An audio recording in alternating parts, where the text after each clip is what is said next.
Hello students, welcome to the course on hydrology EB 301. We will continue with our discussion on flood estimation and control. Like last time, we have discussed a little bit of the rational method. So let's continue our discussion with the rational method. So as I've explained, the rational method is one of the methods to calculate the peak discharge. There are other methods in the literature, but this is widely accepted. So let me give you an insight of how this method actually works. So take a catchment, like let's take a small catchment here, and let's assume there is a uniform rainfall of sun intensity I, and intensity changes over the time t, so I'm putting it as an intensity, a function of time.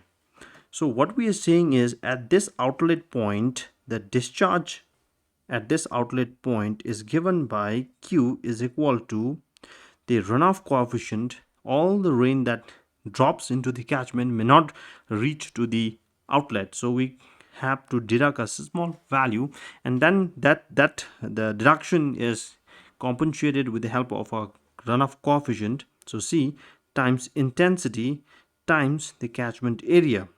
So what happens is you take a hydrograph, and if you just plot a triangular hydrograph here, the peak value, okay, this peak value is what we call by the, what is given by the Q is equal to CIA. All right. So here, one more thing we need to understand is, which this method is criticized for, is to get the peak value, one thing we must understand is the rainfall duration. The rainfall duration must be greater than time of concentration. This is because we know that only when the time of concentration, if the duration is larger than time of concentration, then only the rainfall from the distant part will contribute to the outlet. If the duration of rainfall is less, then the rain that has occurred over the boundary of this catchment may not have reached. So this is not a peak. Of course you will get, but you would be getting a value of something like this, which is, if you are not considering the factor that the duration is not greater than Tc, or the time of concentration, so your Q is equal to CIA would give us this value, which is not the actual peak. So that is only thing that we need to take into consideration here. And all the units is the units of the coefficient of runoff. We don't have the unit. Intensity is expressed as millimeter per hour, and if area is expressed in kilometer square, then the QP given by this formula, Q is equal to CIA divided by 3.6, would give us a result in meter cube per second. Okay, so this conversion is already done here. There's only unit conversion is required, so unit conversion is already done, and the result is expressed in meter cube per second. So that is the concept behind rational formula. Only one thing we need to take into consideration is the duration of rainfall has to be more than the time of concentration. Then only we'll be calculating the actual peak, or else we'll be calculating a value which is lesser than the peak.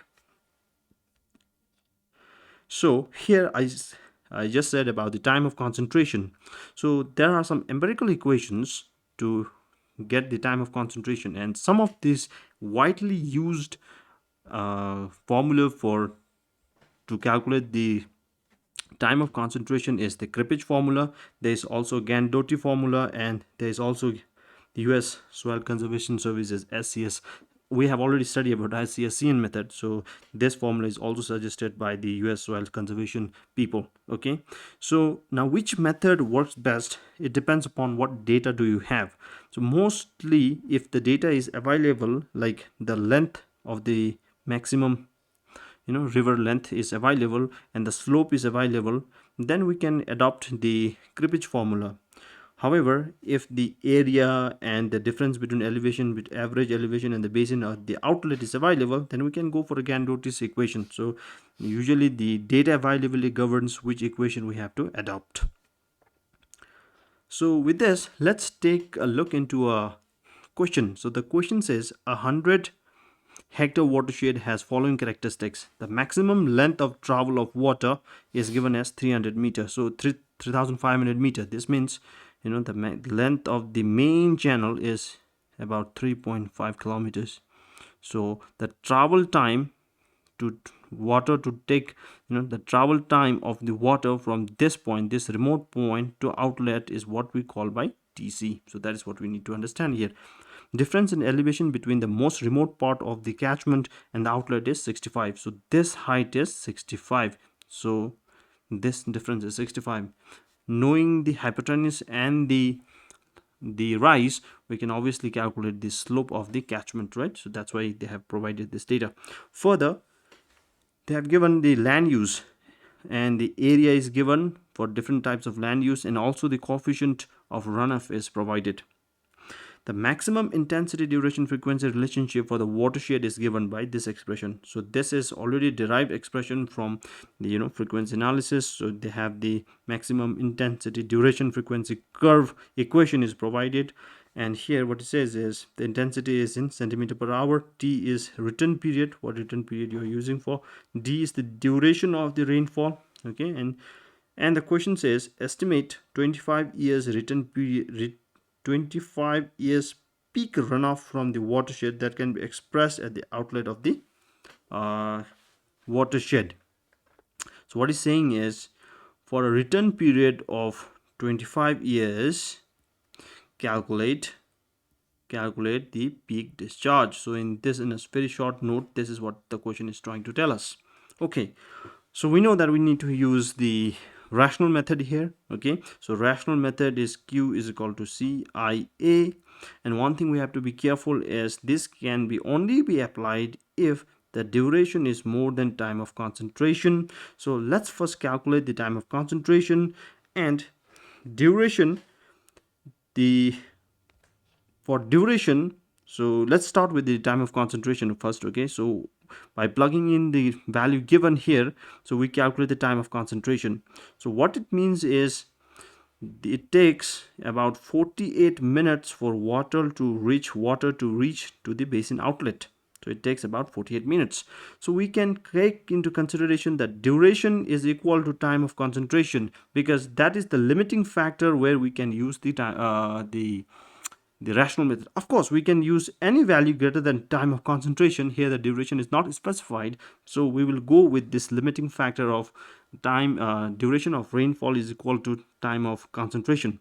So having the time of duration, now we simply have to plug in the values here. So T becomes 25 years, D is 48 minutes, but we need to put D in hours. So 48 minutes we need to convert it into hours and then plug in here, and we get an intensity. Once we have intensity, then Q is equal to CIA. But there are three different region given. So our total Q is going to be CIA, okay, plus CB. The I remains constant, area of B, the different area, and CC, I remains constant, area of C. Okay, so that becomes our total peak discharge. Here I can take out the intensity common, and CA this plus CB AB plus CC AC. So this becomes our final expression. So here the answer is already given. You can calculate yourself and check the answer. With this, we also in the class I have also discussed that there are other empirical formulas that can calculate the peak discharge. Okay, so here are some of the formulas in the literature, but I highly suggest not to use this method because these empirical equations are not derived from our catchments. So these equations are only applicable to the place where the researcher have conducted the studies, so it is not applicable in our case. So it would be wise to do some rainfall runoff analysis, and then from that analysis result we can calculate the peak discharge if required, but using this formula blindly may not give us any good result. So I suggest you not to use these equations in the real field. Okay, the most important of all is the frequency analysis. So in this chapter we have discussed about what are the ways we can calculate the maximum discharge, because why we need to calculate a maximum discharge is because that is the discharge that will cause flood in the downstream. So peak flow or the peak discharge is what an engineer is looking for while he designs the structure. That's why we are looking for the peak flow or the peak discharge. So one method is the rational method, which we have just discussed. There are other empirical formulas to give the discharge, the peak discharge. And now here comes the frequency analysis. If the data is available, then this method is widely used. Even today, people use frequency analysis instead of the rational method or empirical equations.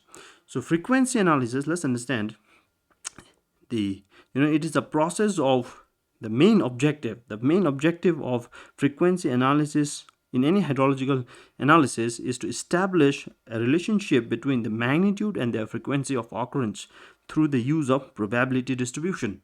So in a first chapter in precipitation, we have used the position plotting, which was a graphical method of doing frequency analysis. Here in this section, we will study a more of an analytical approach to do the frequency analysis. So before we jump into the frequency analysis, let's understand the data set. After we have a concrete idea of what data set we will be having in our hand to apply the frequency analysis, then it would be much more interesting to apply this technique.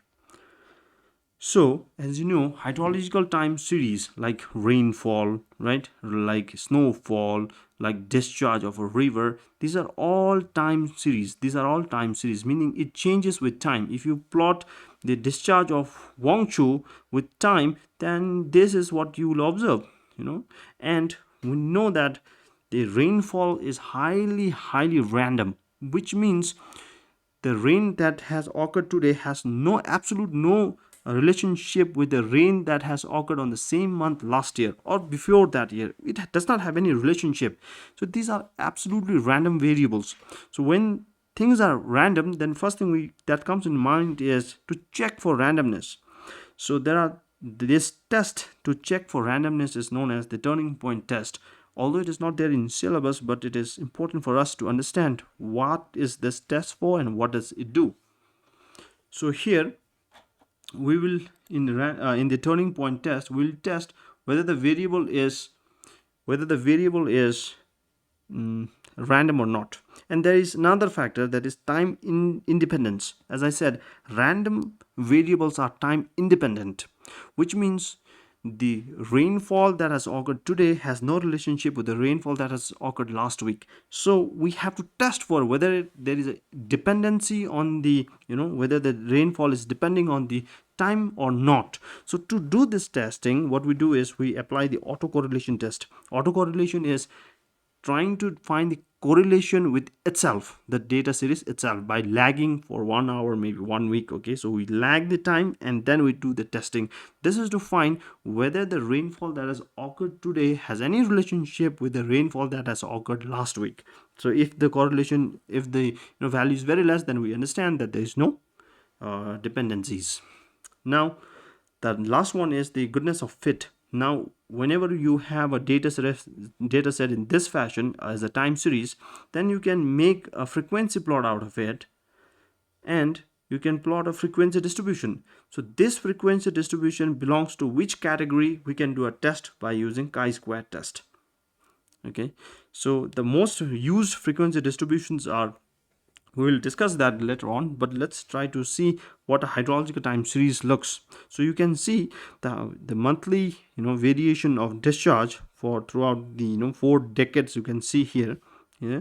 So you can see this. Now if you lumped it up at a seasonal scale, the variation is much less, and if you do it for a yearly value, you can see that the variation is even less, right? So these gaps are what we call by the missing values.